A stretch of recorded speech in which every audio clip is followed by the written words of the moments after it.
Right, here we are then, folks. Phyllis's first proper run out since the rebuild. I'm just going to stay local, take it steady, and we'll see how she does. So without further ado, I'll shut up and on we go.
A few moments later.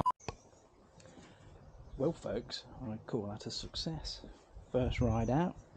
The only thing I want to adjust is the clutch, because coming down the gears is a little bit stiff. When you come to it stationary or very, very slow, it's good, but it needs a little adjustment. But other than that, she rode fine, and I even got an indicated 55 miles an hour for a short period of time, because obviously I don't want to be wide open throttle everywhere at the moment. So before I put her away, I'm just going to give her a quick visual once over, make sure there's no extra oil leaks or anything like that, because I think it is actually due. We're due heavy rain in a minute, so we'll give it a quick look over and then put her away. Thanks for watching, liking and subscribing. See you on the next one.